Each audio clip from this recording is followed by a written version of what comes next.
So I'm going to ask you a series of questions tonight, and the first one is very important. And we'll come around. Remember, I'm a narrative nonfiction writer, so we'll come around to it at the end. But in the beginning, I'm going to ask you, do you know exactly who defends and secures your country? Of course, the first thing you're going to say is the military, of course, the Pentagon, troops, traditional troops, boots on the ground, as we always envision, special ops, drones. But there's another component for what is basically the struts and braces beneath the hull of our defense, and that's the rising, relatively new industry of private military and security companies. Now, the first thing that might pop into your heads when I say that, and I just had a couple conversations before this, everyone always says the military industrial complex. That's what pops into your head. And you know, that term comes from President Eisenhower's farewell address in January of 1961, when he was trying to inform and warn the American public about the intensifying bond and the potential peril of that bond between the U.S. government and the private defense contractors. In those days, they were talking mostly, actually all, about weapons makers.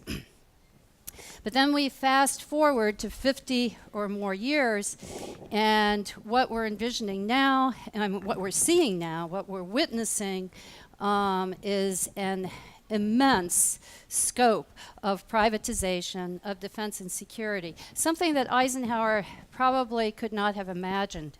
And it's focused on the vast array of armed and unarmed services that this industry that I'm describing provides. Effectively, this is the corporate evolution of the mercenary trade, the modern mercenary, not the mercenary you envision, the unsavory dogs of war from the post-colonial African days, but a more sophisticated corporate mercenary or a more sophisticated corporate player. These are companies that are sometimes very large. Some are multinationals, and some are called the department stores of defense and security. They, like I said, offer a vast array of armed and unarmed services, ranging from logistics support, which wouldn't surprise most of us, to air transport, to intelligence analysis, interrogations, diplomatic security, maritime security, border patrol, police training, militia training. It's vast. Some of them have niche markets like embassy guarding, but in all, they offer an immense array of services that were once inherently governmental functions and government work, the public sector.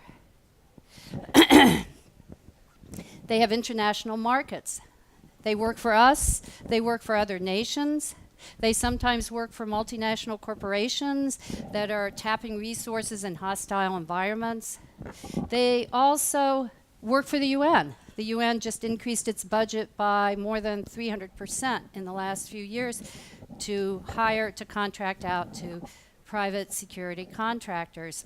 In America, we depend on them for the Department of Defense, the State Department, the U.S. Agency of International Development, the CIA, Homeland Security, etc.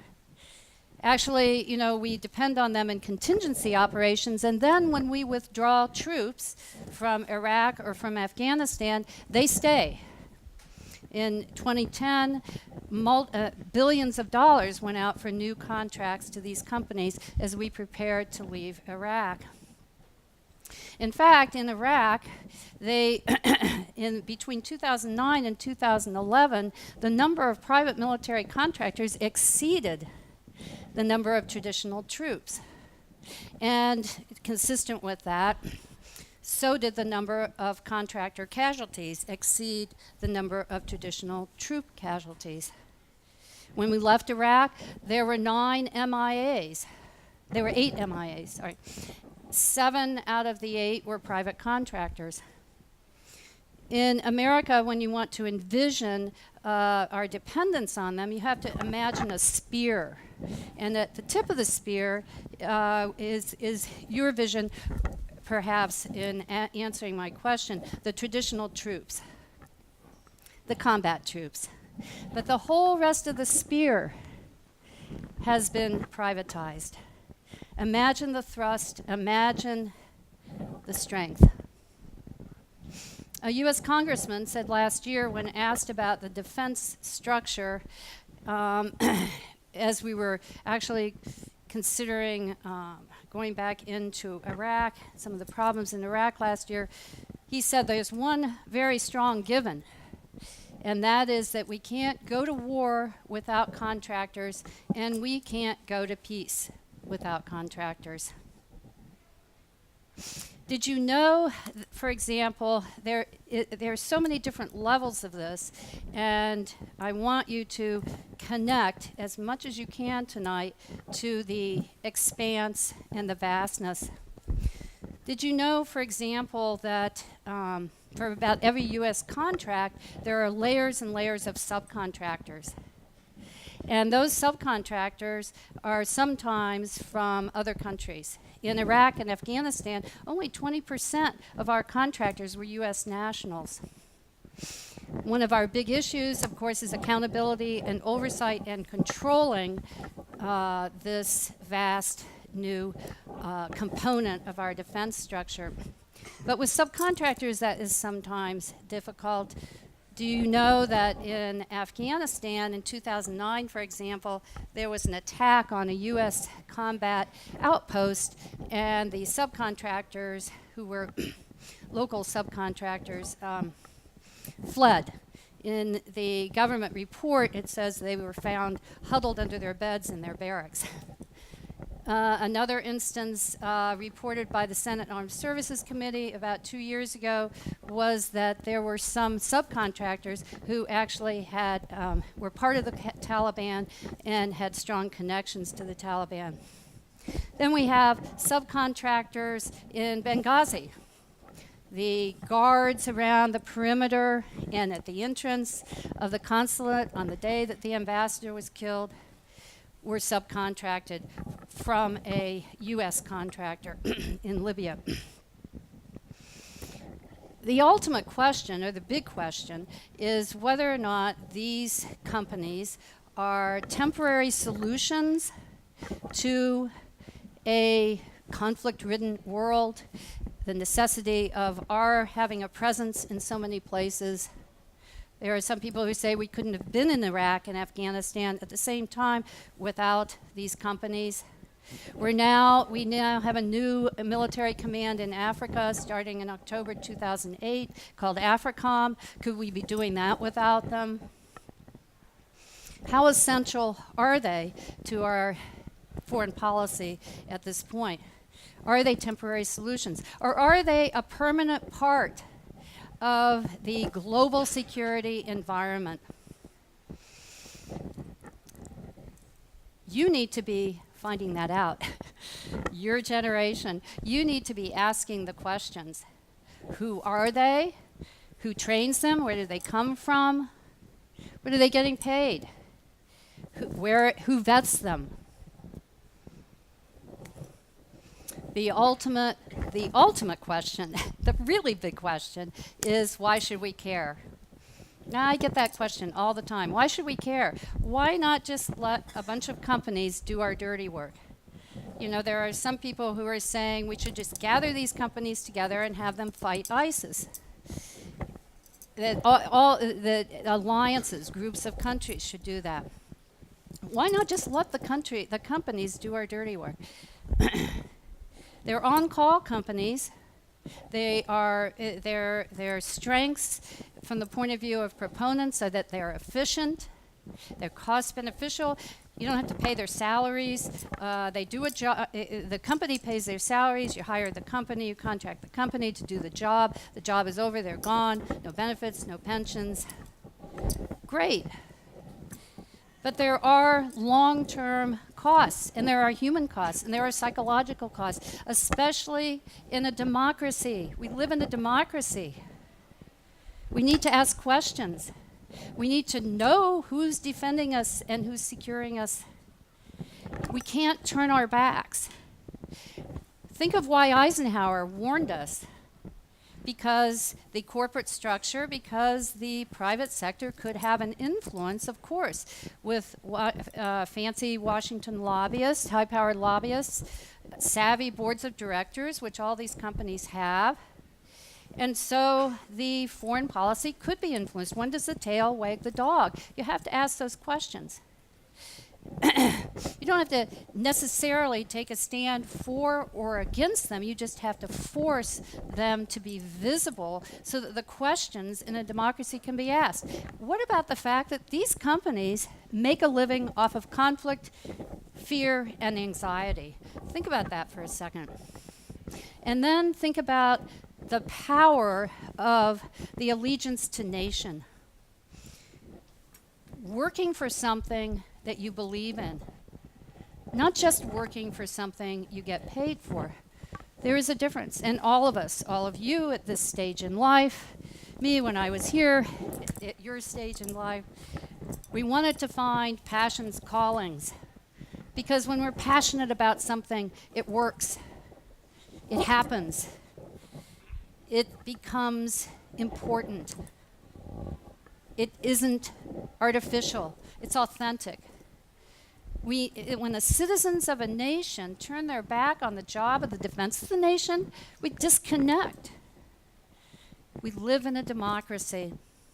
That means we participate. That means people like me, as a journalist, I have the obligation to connect with people like you and to write books and to communicate the truth.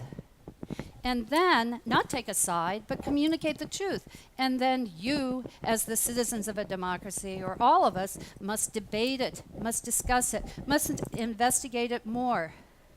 Maybe they are temporary solutions. Maybe they are permanent components. Maybe they could be great.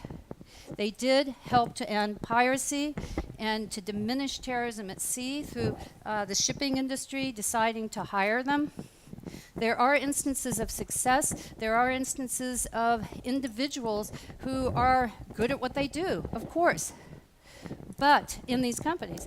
But there must be accountability. There must be control, because if there's not, you have a situation like what happened in Afghanistan, those examples, and many more. We all know the name Blackwater. But we only really notice these companies when they are in the headlines. They're on page 1, they're on page 3, 6, and once they're on 16 and they're gone, we don't even think about them anymore. So I'm going to read you. I know I'm not allowed to. No podium, no notes. This is really different, but it's wonderful. So this is from an interview I did with a high-level former British Army officer who is now actively involved in the industry, hoping to control it. There are groups internationally trying to gain more control. He said 2 years ago, "The private military and security companies are evolving into multinational and multifunctional firms so that governments and corporations go to them as single servers and are getting used to relying on them immensely. Someday, they'll begin to succeed more and more. That day is coming sooner and sooner.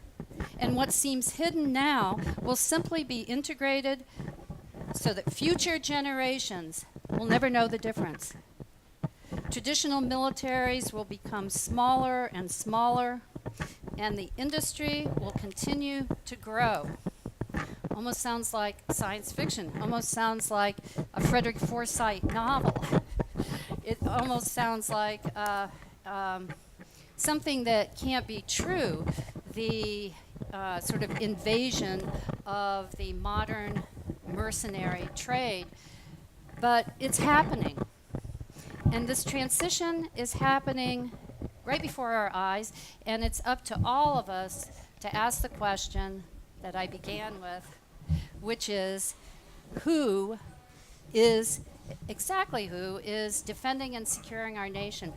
And in that question, and in the other question that is the other main one for this, why should you care, is actually one of the most important answers in all of this, which is the reason we should care is we have to destroy or prevent indifference. Because even in asking the question, why do we care? Why should we care? Why not turn our backs on them? Even having to ask, do you really know? It implies indifference. And really the greatest threat to democracy, and actually one of the greatest threats to our security, is a plague of indifference. You can never allow yourself to ever become so indifferent about your nation's governance, and especially its defense and security, so that you feel you can turn your back and let somebody else do the work. So what I'm asking you to do is to inform yourselves more, read beyond the headlines, and ask the questions, and be a very active participant in democracy. Because I'm telling you, democracy is something you have to practice. If you don't practice it all the time, it will fail. It's like everything else, it must be practiced. So I want you to answer the question and inform yourselves. Thank you.